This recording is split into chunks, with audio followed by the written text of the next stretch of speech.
Assalamualaikum warahmatullahi wabarakatuh. Jumpa lagi dengan Mimin di Ahmad Channel Indo. Di cerita kali ini atau di kisah kali ini, Mimin akan menceritakan kisah Nabi Muhammad Sallallahu Alaihi Wasallam. Sebagian besar umat muslim sudah mengetahui bagaimana kisah Nabi Muhammad beserta mukjizatnya. Cerita kehidupan ini bukan hanya sekedar cerita saja, melainkan menjadi panutan untuk menerapkannya dalam kehidupan, mengingat bahwa sangat banyak sifat baiknya. Umat Islam sudah sering memperingati Maulid Nabi sebagai peringatan hari lahir Nabi Muhammad SAW. Bagaimana kisah perjalanan hidupnya sampai wafat banyak memberikan pelajaran meskipun tidak selalu mudah dan bahagia. Rasulullah tetap mendapatkan tantangan dan cobaan dari Allah Subhanahu wa Ta'ala. Yang pertama, kita bahas kelahiran Nabi Muhammad Sallallahu Alaihi Wasallam. Nabi Muhammad lahir di Mekah hari Senin 12 Rabiul Awal pada tahun 871 kalender Romawi, 1450 tahun yang lalu. Rasul lahir dari ibu bernama Aminah dan ayahnya bernama Abdullah. Rasulullah Shallallahu Alaihi Wasallam pernah ditanya mengenai puasa pada hari Senin. Lantas beliau menjawab, hari Senin adalah hari aku dilahirkan. Tahun tersebut juga disebut sebagai tahun gajah, yakni tahun ketika pasukan gajah di bawah pimpinan Abraha Habasyah tengah menyerang Ka'bah. Allah SWT pun menghentikan aksi mereka dengan segala kebesarannya. Burung ababil pun datang menjatuhkan batu-batu untuk mendatangkan wabah penyakit. Kisah kelahiran Nabi Muhammad ini ada di dalam surah Al-Fil yang memiliki arti tahun gajah.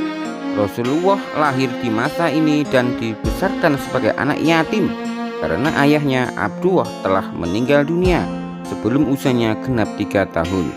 Semasa kecilnya akhirnya dibesarkan oleh kakeknya Abdul Muthalib. Pada saat Nabi lahir, seorang ibu bernama Halimah Sa'diyah dengan ikhlas mau menyusui Muhammad meski ASI yang sulit keluar. Namun karena keikhlasan Halimah pun diberi balasan oleh Allah Subhanahu wa Ta'ala, karena setelah itu air ASInya keluar dengan deras. Masa kecil Nabi Muhammad Sallallahu Alaihi Wasallam. Nabi Muhammad dilahirkan dalam keadaan yatim di rumah Abu Talib. Semasa kecilnya Rasulullah tumbuh dan menjalani kehidupan seperti pada anak pada umumnya. Adanya tradisi Quraisy pada zaman dahulu pada hari ke-18 membuat ibunya harus menyembunyikannya di pedalaman. Tradisi Quraisy tersebut membuat Nabi Muhammad SAW tidak bisa merasakan kasih sayang ibunya sampai berumur 8-10 tahun. Hal ini justru membuatnya berada di bawah asuhan Halimah binti Sa'diyah selama 3 tahun. Rasulullah menjadi anak yang tanggap, bersikap baik dan cerdas pada masanya. Masa remaja Nabi Muhammad Shallallahu Alaihi Wasallam. Pada masa remaja, Nabi Muhammad terjaga dari perbuatan merugikan kawan-kawan sekitarnya. Sampai suatu ketika Nabi pun bercerita ketika 2 kali duduk saat mendengarkan pesta perkawinan di zaman jahiliyah, Allah justru menutup telinganya sampai tertidur dan terbangun esoknya. Setelah itu aku tidak pernah lagi berniat mengikuti perbuatan buruk. Hadis riwayat Tabrani. Muhammad yang menginjak usia 20 tahun di Mekah yang bertepatan peristiwa Harbul Fijar antara kabilah Quraisy melawan Qais dan Alian. Nabi Muhammad menjelang dewasa. Menjelang usia Nabi Muhammad yang dewasa membuatnya semakin menekuni dunia bisnis. Nabi pun berdagang dengan kawan terbaiknya yakni Sa'ib bin Abi Sa'ib. Barulah pada saat berusia 25 tahun Rasulullah menjalankan kerjasama bisnis bersama wanita kaya raya yakni Siti Khadijah. Perkenalan Muhammad dengan Khadijah memang berawal dari dunia perniagaan. Perempuan ini bisa membiayai kafilah perdagangan Mekah ke Suriah untuk nanti membagi keuntungan bersama mitranya. Hal ini menjadi alasan bagi mereka berdua dalam melakukan perjalanan dagang tersebut. Pernikahan Nabi Muhammad dan Khadijah. Banyaknya kegiatan perdagangan yang melibatkan mereka berdua membuat Khadijah merasa kian tertarik. Perempuan ini akhirnya mengutus seorang sahabatnya, Nafisah binti Umayyah, untuk menyampaikan keinginannya, yakni melamar Muhammad. Muhammad SAW pun menyampaikan kabar gembira ini kepada paman-pamannya, salah satunya yakni Hamzah bin Abdul Muthalib. Lantas mendatangi rumah Khuwailid bin Asad dengan Muhammad untuk melamar Khadijah. Maka pernikahan mereka berdua ketika Nabi berusia 28 tahun. Nabi Muhammad mendapatkan wahyu pertama. Sebelum menjadi Rasul, Nabi Muhammad sudah mendapatkan beberapa karunia istimewa dari Allah Subhanahu wa Ta'ala, seperti wajahnya terlihat bersinar dan bersih. Hal ini nyatanya menjadi pertanda kebesaran Allah yang menandakan akan datangnya Nabi terakhir dengan kedudukan tertinggi sampai akhir zaman. Nabi Muhammad SAW mendapatkan sebuah mimpi ketika malaikat Jibril menghampirinya. Rasul pun sedang menyendiri di dalam gua Hira, tempatnya di samping Jabal Nur. Turunlah wahyu pertama yang ia bawakan dari Allah, yakni surat Al-Alaq 1-4. Dakwah pertama Nabi Muhammad SAW. Nabi Muhammad akhirnya memulai dakwahnya secara terang-terangan pada keluarga paling dekat, yaitu kalangan Bani Hashim. Hanya Ali bin Abi Thalib yang mau menerima dan memutuskan untuk beriman kepada Allah, sementara Abu Thalib ikut melindungi Rasul saat berdakwah. Dakwah secara terang-terangan ini selalu mendapatkan pertentangan oleh kaum Quraisy. Bahkan beberapa orang menuduh Nabi Muhammad gila dan melemparkan kotoran ke tubuh Nabi. Abu Jahal dan Abu Lahab, sebagian pamannya, bahkan juga ikut menentang Rasul selama berdakwah. Pertentangan dari kaum kafir Quraisy bersama dengan kaum kafir Quraisy lainnya, Abu Jahal dan Abu Lahab, menentang dakwah Rasulullah. Keduanya bahkan sempat mengintimidasi pengikutnya agar meninggalkan Nabi. Mereka khawatir jika ajaran dari Muhammad hanya bisa merusak agama nenek moyang, yakni menyembah berhala. Banyak dari kaum Quraisy yang mencoba segala cara untuk membunuh Nabi Muhammad SAW. Mereka juga memberikan uang tebusan pada Abu Thalib agar membiarkan Rasul wafat. Rencana pembunuhan ini pun sering melibatkan orang luar agar tidak memecah perang saudara. Perintah berzakat di zaman Rasulullah. Memasuki zaman Rasulullah SAW, tepatnya di tahun pertama di Madinah, Nabi dan sahabatnya serta kaum muhajirin masih menghadapi usaha untuk tetap bertahan hidup. Hal ini karena tidak semua dari mereka merupakan orang berkecukupan kecuali Utsman bin Affan.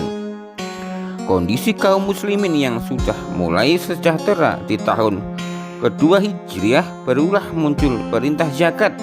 Nabi Muhammad SAW akhirnya langsung mengutus Mu'adz bin Jabal untuk menjadi kadli di Yaman.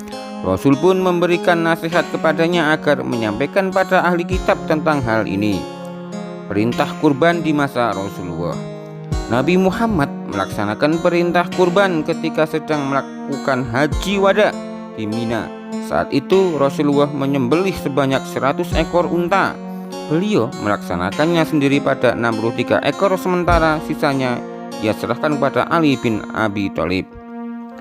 Penyembelihan ini Nabi Muhammad lakukan setelah melaksanakan sholat Idul Adha. Perintah ini pun sudah ada di dalam surah Al-Hajj ayat 36 mengenai jenis hewan yang bisa umat muslim jadikan sebagai kurban. Sebagai umat muslim juga harus mengetahui cara menyembelih dan tujuannya. Wafatnya Nabi Muhammad SAW. Abu Bakar sebagai sahabat Nabi Muhammad yang sedang tidak di Madinah, terjadilah peristiwa sangat menyedihkan. Rasulullah wafat bersamaan dengan turunnya wahyu Allah, yakni surat Az-Zumar ayat 30, yang artinya sesungguhnya kamu akan mati dan sesungguhnya mereka akan mati pula. Nabi Muhammad mulai sakit di bulan Safar tahun 11 Hijriah. Beliau sakit kepala dan demam hingga akhirnya membuat suhu tubuh meninggi. Kondisi ini terjadi selama kurang lebih 2 minggu. Rasulullah akhirnya mengunjungi rumah istri-istrinya dan tiba di kediaman Aisyah dengan badan sudah lemah. Mukjizat yang luar biasa Nabi Muhammad dari Allah. Allah memberikan kemampuan yang begitu luar biasa, dan sama halnya seperti Nabi Musa, Isa, dan Sulaiman. Mukjizat akan mendukung kebenaran kenabian untuk para nabi dan rasulnya. Maksud lainnya adalah melemahkan lawan dan musuh jika hanya merugikan dan membahayakan umat muslim. Terdapat lebih dari 300 mukjizat Rasulullah SAW yang dijelaskan dalam kumpulan mukjizat Nabi Muhammad SAW yang dapat kamu baca di kisah-kisah atau di mukjizat Nabi Muhammad SAW. Mukjizat yang pertama, air susu yang melimpah. Mukjizat pertama kali sudah ada ketika kelahiran Nabi Muhammad SAW. Halimah yang memiliki tubuh kurus kering mencoba menyusui bayi Muhammad dan terlihat air susu mengalir dengan deras. Padahal sebelumnya hal ini tidak pernah terjadi pada anak kandungnya, bahkan merasa sering kurang. Bersamaan dengan keanehan yang dialami oleh Halimah, suaminya pun juga merasa heran. Pasalnya, unta betina tua miliknya tiba-tiba menghasilkan air susu begitu melimpah. Keduanya pun bisa meminumnya dengan sangat puas, bahkan dapat memenuhi kebutuhan untuk sehari-hari. Yang kedua, pembelahan dada. Halimah mengasuh Muhammad kecil kurang lebih selama 2 bulan. Ibunya sempat menolak jika anaknya hidup di Mekah karena terasa tidak begitu mendukung untuk perkembangan Muhammad. Akhirnya, bayi itu pun kembali mengikuti ibu asuhnya dan tumbuh remaja dengan saudara-saudaranya. Muhammad yang sedang mengembala bersama saudaranya, tiba-tiba datanglah 2 orang laki-laki berpakaian serba putih. Keduanya langsung membelah dadanya dan langsung mengambil benda hitam di dalamnya. Nabi sebenarnya tidak tahu apa tujuannya, begitupun dengan Halimah dan suaminya. Yang ketiga, membelah bulan. Kisah mukjizat oleh Nabi Muhammad SAW ini terjadi saat kaum kafir menantangnya untuk membuktikan kenabiannya. Rasulullah akhirnya menunjukkannya dengan membelah bulan atas kebesaran Allah. Kalangan Quraisy tentu terkejut pada apa yang bisa Muhammad lakukan, bahwa orang Mekah meminta utusan Allah untuk menunjukkan kepada mereka tentang mukjizat, dan ia menunjukkan kepada mereka adanya pemisahan bulan. Sahih Al-Bukhari. Membelah bulan ini tentu hanya salah satu dari banyaknya mukjizat dari Nabi Muhammad SAW atas kebesaran Allah. Yang keempat, air mengalir dari jari tangannya. Mukjizat Nabi Muhammad SAW lainnya bisa terlihat ketika air bisa mengalir dari jari tangannya. Kisah ini bertepatan dengan hari Al-Hudaybiyah atau perjanjian. Orang-orang merasakan haus yang sangat luar biasa, atau orang-orang merasakan haus yang sangat luar biasa. Hal ini membuat mereka akhir bergegas menuju ke Rasulullah tepat setelah wudhu. Orang-orang berkata jika tidak memiliki air untuk minum dan wudhu kecuali hanya sepancir air kecil yang tentunya kurang bagi semuanya. Muhammad pun meletakkan tangannya ke dalam wadah dan air mulai keluar dari jari-jarinya. Akhirnya semua manusia di sekitarnya bisa menghilangkan rasa haus. Yang kelima, makanan yang sedikit cukup untuk banyak orang. Abu Taihah serta istrinya sempat mendengar Muhammad sedang ada dalam keadaan lemas. Keduanya lalu memutuskan untuk mengundang Nabi makan di rumahnya. Nyatanya Rasulullah datang dengan mengajak banyak sahabatnya, bahkan mencapai 70-80 orang. Abu Talhah atau Abu Talhah dan istrinya tentu merasa kebingungan dengan banyaknya orang yang datang. Nabi pun mendoakan makanannya sebelum mempersilahkan tamu makannya. Mereka makan secara bergantian sebanyak 10 orang dan membuat semuanya merasa kenyang setelahnya. Yang keenam, 1 gelas susu mampu mengenyangkan banyak orang. Mukjizat Nabi lainnya juga berhubungan dengan poin sebelumnya. Susu yang bisa mengenyangkan banyak orang bisa menjadi salah satu kisah menarik dari Rasulullah SAW. Abu Hurairah adalah teman Nabi Muhammad yang sangat miskin dan kelaparan, namun memiliki banyak ilmu, pengetahuan, dan hafalan. Suatu hari Muhammad bertemu dengannya dan memintanya untuk mengikutinya. Kemudian Nabi menemukan satu gelas susu dan mengundang banyak orang datang ke rumahnya. Abu Hurairah sebagai orang pertama meminumnya dan seterusnya sampai semuanya merasa kenyang sepuasnya. Yang ketujuh, doa minta hujan. Ketika Rasulullah sedang berkhutbah pada sholat Jumat, ada seorang yang meminta kepada Nabi untuk berdoa segera turun hujan. Hal ini karena kekeringan telah berlangsung cukup lama dan sangat berdampak pada berbagai hal. Nabi Muhammad pun mencoba mendoakan sampai Jumat berikutnya. Namun, seseorang datang membawa kabar pada Rasulullah bahwa banyak rumah telah mengalami kerusakan akibat hujan yang turun dalam waktu lama. Nabi Muhammad berdoa agar bisa pindah ke Madinah sesuai dengan permintaan umatnya. Awan-awan pun langsung bergerak ke pusat kota. Yang kedelapan, mengobati sakit mata. Sesaat sebelum menaklukkan benteng Khaybar atau sesaat sebelum menaklukkan benteng Khaybar berlangsung, Ali bin Abi Thalib yang sebagai pemegang bendera pengaruh sakit mata. Rasulullah pun memanggil Ali dan langsung meludahi matanya. Nyatanya hal ini menjadi salah satu mukjizatnya dari Allah karena bisa sembuh dalam waktu singkat. Mata Ali pun langsung sembuh dan tampak tidak pernah sakit sebelumnya. Ali bin Abi Thalib yang bertugas untuk membawa bendera bisa dengan mudah melanjutkan tugasnya. Mukjizat milik Nabi Muhammad ini pun membuat menaklukkan benteng Khaybar dapat berlanjut. Yang kesembilan, hidupnya kerikil. Nabi Muhammad bisa menghidupkan kerikil yang menjadi salah satu mukjizatnya. Peristiwa ini terjadi pada sebuah halakah yang menunjukkan adanya batuan kecil sedang bertasbih pada tangan Rasulullah. Kejadian ini juga ada di dalam suatu hadis riwayat Tabrani. Abu Dzar radhiyallahu berkata bahwa sesungguhnya aku menyaksikan Rasulullah di dalam sebuah halakah. Ada batu kerikil di tangannya dan sedang bertasbih di telapaknya. Bersama kami ada Abu Bakar, Umar, Utsman, dan Ali. Semoga Allah merahmati semuanya. Yang ke-10, pelapah yang menangis. Selama belum ada mimbar, Rasulullah yang berkhutbah kerap bersandar pada sebatang pelapah kurma.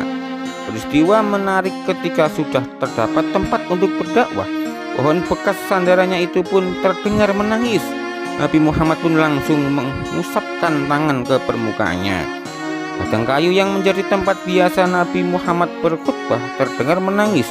Orang-orang terdahulu mendengarnya bagaikan unta sedang melahirkan sehingga terasa sangat menyakitkan. Rasulullah pun datang menghampirinya untuk meletakkan tangan kemudian terdiam. Yang ke-11, Isra Mi'raj.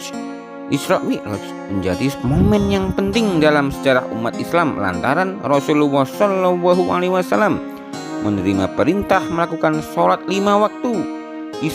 Isra artinya perjalanan di malam hari, sementara Mi'raj berarti tangga. Hal ini merujuk ke kisah Nabi Muhammad dari bumi menuju ke langit sampai Sidratul Muntaha. Isra Mi'raj bermula ketika Jibril mendatangkan buraq sebagai kendaraan Nabi yang super cepat, berupa hewan putih dengan 2 sayap di antara kakinya. Rasulullah lalu menaikinya dari Masjidil Haram ke Baitul Maqdis. Kisah ini memiliki banyak pertemuan antara Muhammad dengan Nabi sebelumnya. Yang ke-12, Kitab Suci Al-Quran. Nabi Muhammad mendapat utusan pada zaman orang-orang yang ahli untuk fasih berbahasa, sastra, dan bersyair secara alami. Rasulullah akhirnya membawa Al-Quran kepada mereka demi memudahkan pemaknaan. Mukjizat ini menjadi paling utama bagi Muhammad dari Allah Subhanahu wa Ta'ala. Dalam Al-Quran sendiri sudah menjelaskan bahwa mukjizat dalam bentuk kitab hanya pada 4 nabi dan rasul.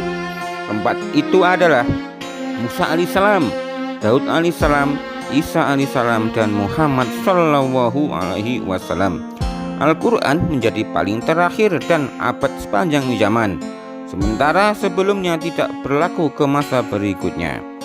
Ada banyak pelajaran menarik di dalam kisah Nabi Muhammad sallallahu alaihi wasallam yang bisa Anda jadikan atau yang bisa kita jadikan sebagai tauladan Tidak hanya Rasulullah saja, ada banyak juga nabi dan rasul lainnya memiliki perjalanan hidup begitu menginspirasi, belum lagi dalam berbagai mukjizat dari Allah Subhanahu wa taala. Kesimpulannya, Nabi Muhammad lahir pada tanggal 12 Rabiul Awal tepat tahun gajah yang dahsyat.